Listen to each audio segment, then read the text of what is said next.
నేను సాయి కుమార్ గారు మాట్లాడిన తర్వాత నేను ఎంత మాట్లాడినా కానీ చప్పట్లయితే రావు.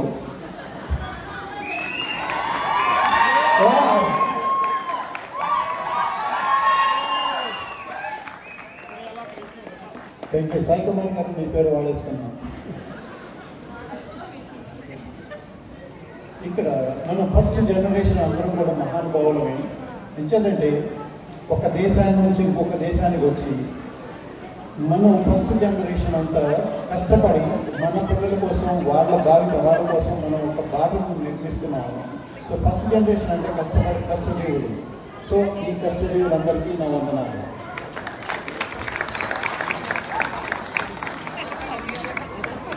మనం నా లైఫ్ జర్నీ గురించి క్లుప్తంగా చెప్తాను. ఎందుకంటే నాకన్నా మీకన్నా మీ పిల్లలు మంచి పొజిషన్లో స్టార్ట్ చేశాను. నేను ఒక చిన్న రైతు ఫ్యామిలీ నుంచి వచ్చాను. మా ఊళ్ళో కరెంట్ లేదు, రోడ్డు లేదు, బేసిక్ కమ్యూనిటీస్ ఏమీ లేవు. నా 11వ ఏట నుంచి నేను 4 కిలోమీటర్లు నడిచి వెళ్ళి 4 కిలోమీటర్లు నడిచి వచ్చేవాడిని. చెప్పులు నేను ఫస్ట్ టైం చెప్పులు వేసుకున్నది నాకు 17 ఏళ్ళ వయసు వచ్చినప్పుడు. అంటే మీరు ఇవాళ మీ పిల్లలు ఏ స్టేజ్లో వాళ్ళు మొదలు పెడుతున్నారో వాళ్ళు ఎక్కడికి ఎదగాలో మీరు ఆలోచించండి. సో వాళ్ళకి ఇన్స్పిరేషన్ మీరు, అమ్మలే వాళ్ళకి ఇన్స్పిరేషన్. మా అమ్మ నాకు ఇచ్చిన ఇన్స్పిరేషన్ ఒకటే, చదువుకో. ఆ రోజుని మాకున్న పరిస్థితులను బట్టి నన్ను ఒక పాలేరుగా పెట్టగలిగేది. నన్ను పాలేరుగా పెడితే మా అమ్మకి మా ఇంటికి 3 బస్తాలు ధాన్యం వచ్చేది. కానీ నన్ను చదువుకోమని, నన్ను చదివించింది. సో ఆ చదువే ఈ రోజున మీ ముందు ఇక్కడ నన్ను నిలబెట్టింది.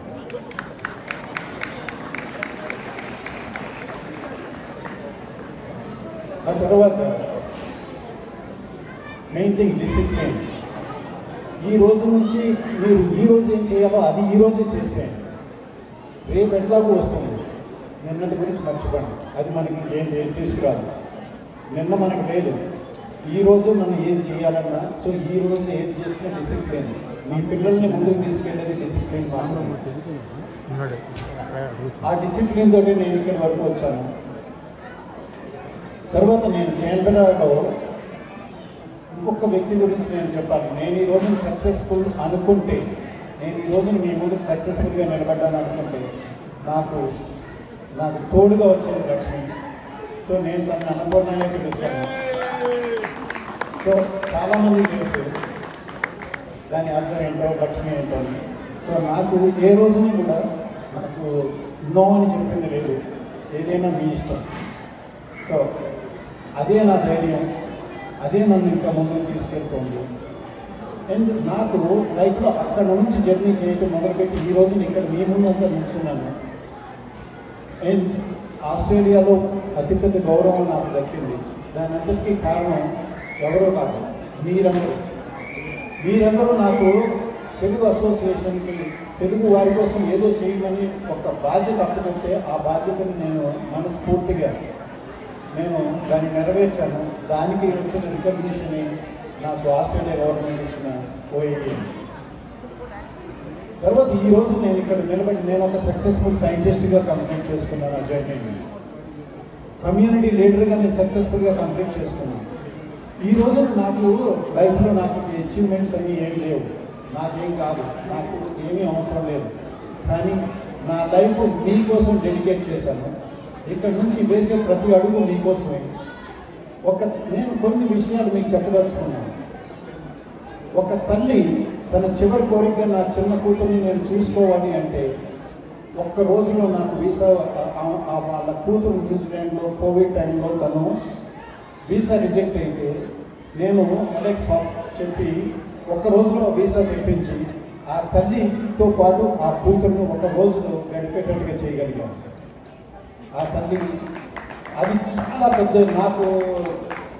నా ద్వారా భగవంతుడే ఆ పని చేయించాడు అని.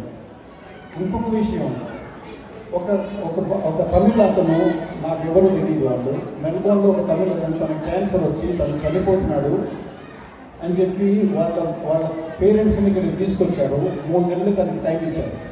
కానీ తను ఎక్కువ కాలం బతికితే ఆ పేరెంట్స్ మళ్ళీ ఇండియా వెనక్కి వెళ్ళిపోవాల్సి వచ్చింది. వాళ్ళు వెళ్ళిపోయిన 3 రోజులకే మళ్ళీ వాళ్ళు వెనక్కి రావాల్సి వచ్చింది. కానీ తనకి వీసాకి మళ్ళీ వెనక్కి రావడానికి ఎప్పుడూ లేదు. కానీ ఆ రోజున నాకు ఫోన్ చేసి మా కొడుకుని నేను చూసుకోవాలమ్మా, నాకు ఆస్ట్రేలియా వస్తే ఇప్పుడు నన్ను ఎయిర్పోర్ట్లో అరెస్ట్ చేస్తారు, నన్ను ఏం చేయమంటావు అని ఇండియా నుంచి ఆ తల్లి నాకు ఫోన్ చేస్తే, ఏం కాదు మీరు ఫ్లైట్ ఎక్కేయండి, ఏదో రకంగా మీరు ఫ్లైట్ ఎక్కేయండి, వచ్చి మీ కొడుకుని చూసుకోండి, నేను చూసుకుంటా అని చెప్పి ఆ రోజుని నేను ఇమిగ్రేషన్ డిపార్ట్మెంట్తో మాట్లాడి వాళ్ళు ఫ్లైట్లో ఉండగా ఆమె ఇక్కడ దిగే లోపల ఆమెకి అప్రూవల్ చేయించాను.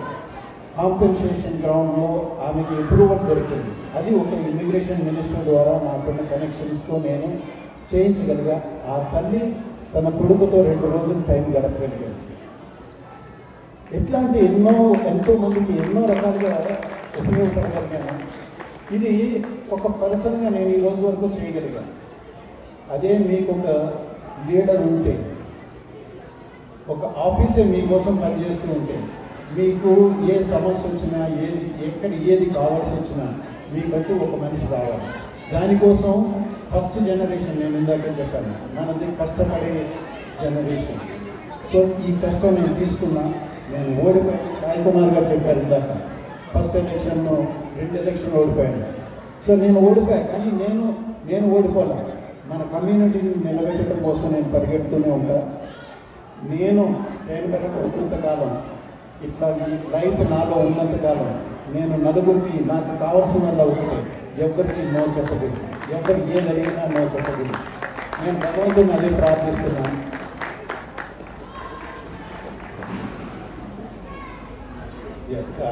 I'm getting emotional now.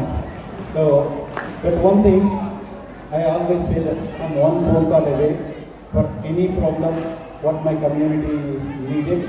So నాకు క్యాన్బెరా తెలుగే కాదు, నేను ఆస్ట్రేలియా తెలుగు వాళ్ళందరినీ ఒకటి చేసి ఆస్ట్రేలియాలోనే తెలుగు లాంగ్వేజ్కి అక్రెడిటేషన్ తీసుకొచ్చి ఈరోజు ఎంతోమంది పిల్లలకి 5 పాయింట్స్ పిఆర్లో వస్తున్నాయి అంటే దానికి ఎంతో కృషి ఉంది. అన్ని అసోసియేషన్లు, ఇప్పుడు సిడ్నీ అసోసియేషన్ ఉందంటే 3 years నేను కంటిన్యూస్గా Sydney association, Queensland Telugu association, west Australian Telugu association, వీటన్నింటినీ కలగలుపుకొని మనం అది సాధించాం. ఇట్లాంటివి మనం ఎన్నో సాధించుకోగలం. సో దానికోసం మీరంతా మీకు ఏం కావాల్సిన మీకు ఒక లీడర్ కావాలి. సో నాకు ఆల్రెడీ 65 ఏళ్ళు. సో నేను ఎంతో ఎక్కువగలను, కానీ నేను ఒక బాటను ఏర్పరుస్తున్నాను. ఆ బాటని మీకోసం, మన తెలుగు వారి కోసం, మన ఇండియన్స్ కోసం జస్ట్ మనం ఒక బాట వేసుకున్నాం. Thank you very much.